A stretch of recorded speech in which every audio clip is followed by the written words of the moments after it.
We know that unlike charges, a negative charge and a positive charge attract, which means that there must be a force between them, and it turns out that it connects on the line between them. So here's the force that would act on 1. That's the direction it applies, and this is the force on 2. If this is 2 and this is 1.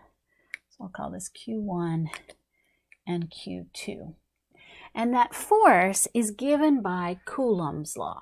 We say the force, the magnitude of the force, is equal to K Q1 times Q2 over the distance between them, where this R is this distance right here. Now we should say something about the units for K and what K is equal to. So the units of K, I use these kind of brackets to indicate units.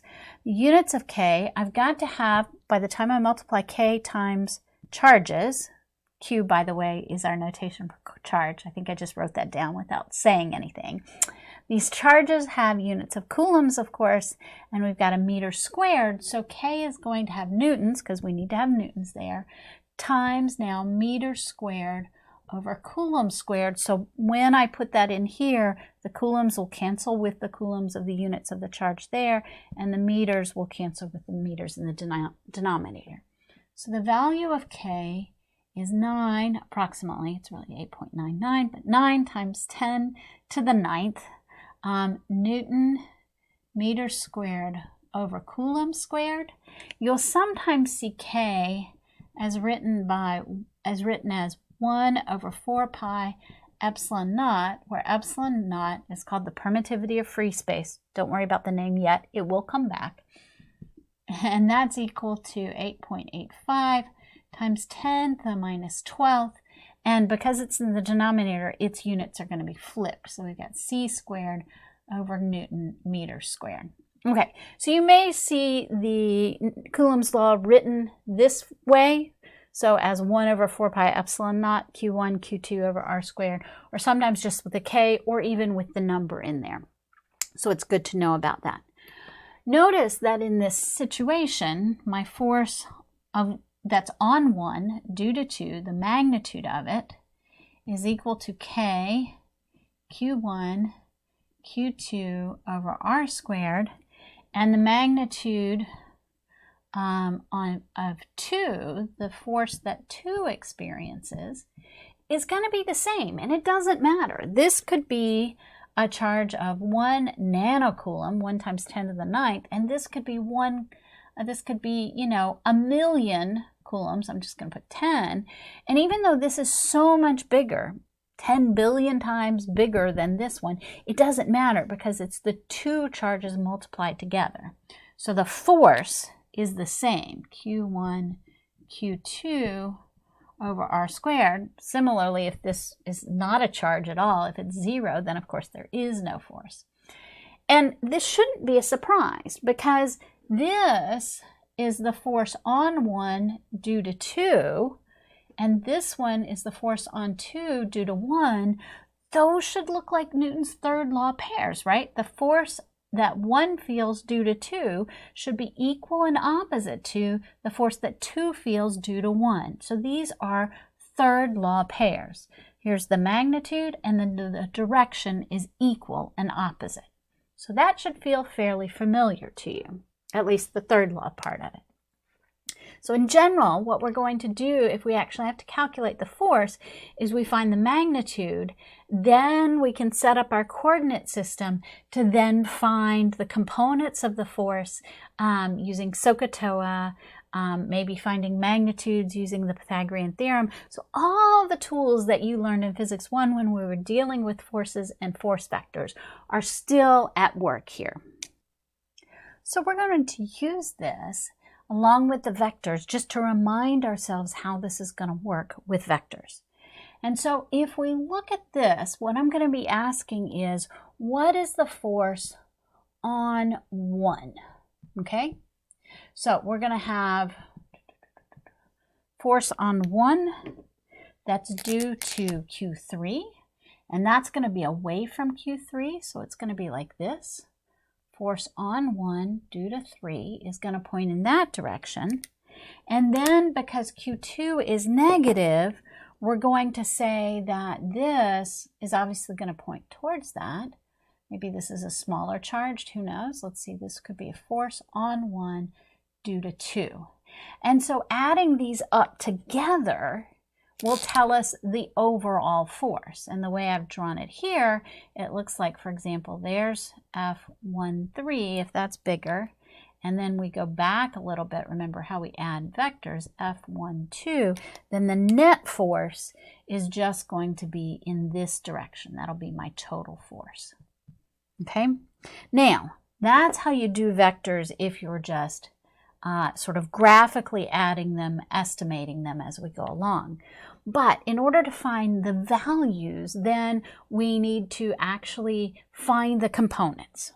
Okay, and so let's set up, let's say this is a 3, 4, 5 triangle, just to make it easier. So that's the length, which makes this, I think, about a 37-degree angle, which then sets this up with an axis that looks like, let's say this is our x and this is our y-axis, so that's y, and this is our x-axis.